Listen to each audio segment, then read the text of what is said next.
Hello friends, welcome to the special session of Central Banking Elective. Today I'll be explaining you one important topic. One topic, only one topic in 10 to 12 minutes, not more than that. Because I know the time is very precious for you also, right? So, right now Navratri is going on.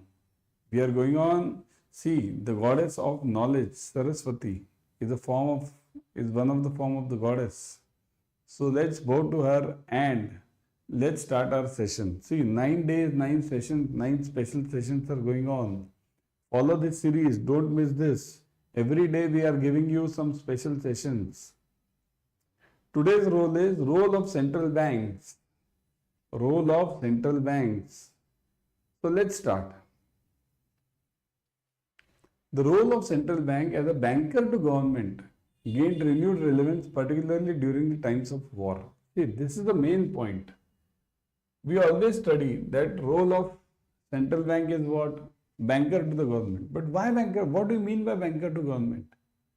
During the world wars, when there was a huge shortage of money, at that time many of the central banks were formed.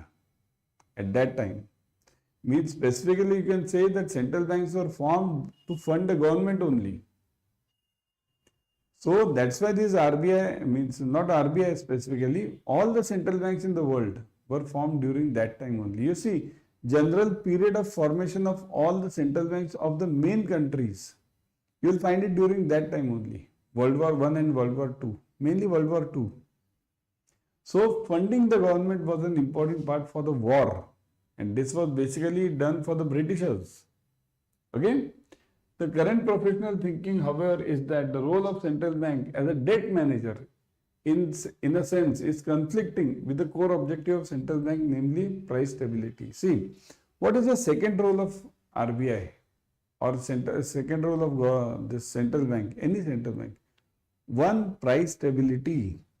So, price stability is a very important now. Okay? Price stability. If the prices are not stable, if the inflation rises, central bank will be in a, the worthiness of central bank will be in a problem. People will stop trusting the RBI if prices go up. Okay, that's why price stability is one of the major rules. But this always conflicts. Conflicts with what? Conflicts with this funding the government. This role and this role will always conflict with each other, will be in conflict. Okay. So, but second role of this is price stability. Kindly note. One is banker to the government. Second is the banker to the government. Second is price stability. Many central banks pursue price stability as a major objective of monetary policy, isn't it? See, if the prices are stable, then only the country, any country is means it works well. You see, in various, our neighbors only, check our neighbors, Pakistan, Nepal, Sri Lanka, Bangladesh. Why are there so many riots, so many uprisings? Because of main problem is unemployment and price instability. Prices are huge.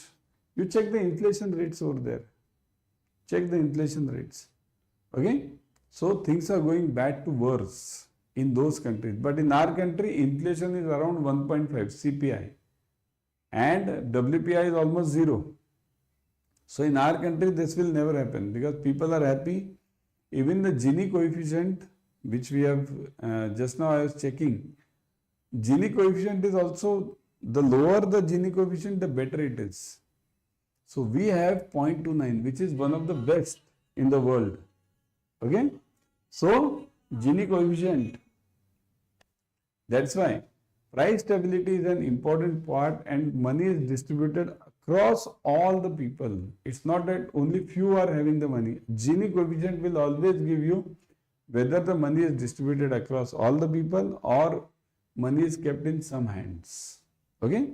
Remember this coefficient, Gini coefficient. So many central banks feel that price stability is the main issue. Okay? As a debt manager of government, it was observed that central banks financed government deficits partially. Now there is a rule also in our country that the deficit of the government should not go beyond 3%. 3%. Okay. There is a FRBM Act. That FRBM Act gives accountability to the government for spending. Okay. So you can partially finance the government's deficit, but not fully.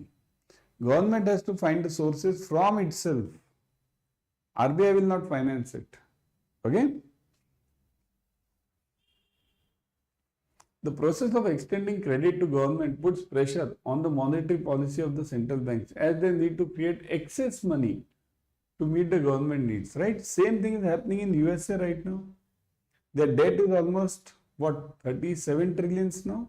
37 trillion. And the GDP is around 27, 28 trillion. Okay. So that is also, that GDP is also related to services. So real GDP is very less. So that is putting a huge pressure. And what are they doing? They are just printing the money. In last 8 years, they have printed some 8 and 8, $16 trillion. So funding the government expenses by central bank, this is the best example of USA. This is, once this happens, the government, the countries are in the problem. Okay. So the process of extending credit to the government puts pressure. Obviously, it will put pressure, isn't it? Because either you can fund the government or you can fund the people. Simple logic. See, this maintaining price stability means what? Funding the people in other sense. So either you can do this or you can do that. Both you can do. Government has to find the ways to fund itself. And this is going on well in our country. The theme of central bank independence has gained thrust, particularly in aftermath of Vietnam War in 1960s and 70s. The expansion of world liquidity and ensuring enduring inflation. So, after this Vietnam War, means basically US-Vietnam War, US-Vietnam War, where US lost, kindly note, USA lost heavily in Vietnam War. And because of this, central bank, means it was found that central bank was funding that Vietnam War in their case.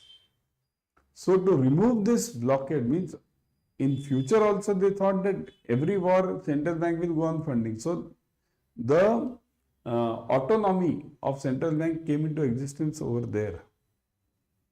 The undue fiscal and monetary expansion in Latin America gave further impetus to the view that central bank should be independent of any government interference. So this is very important. Autonomy of central bank is very important. Okay.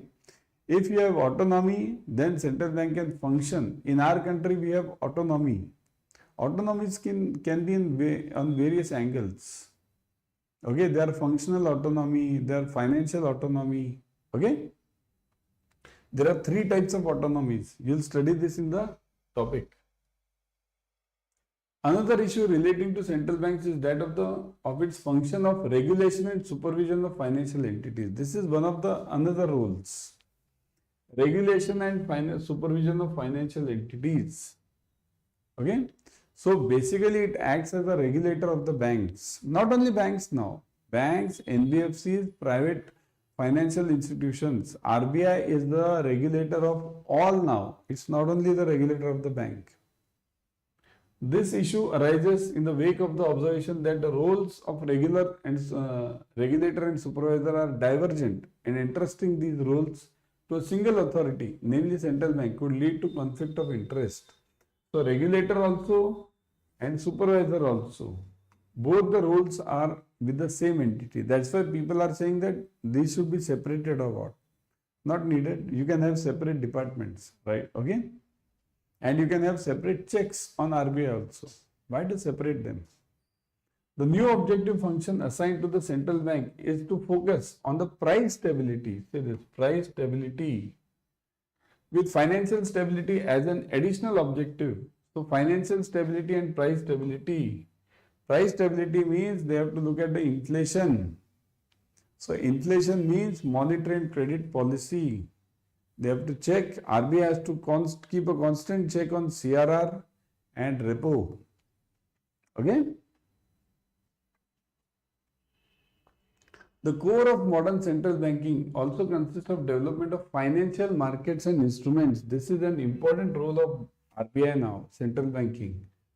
Role, development of financial markets. See, development of financial market means there should be a primary market and secondary market. Secondary market, if it is there, then only primary market works. Kindly note this. If there is a secondary market, means there is a buy and sell among the various participants, then only the IPO will work. Otherwise, why will anyone buy for the IPO? Isn't it?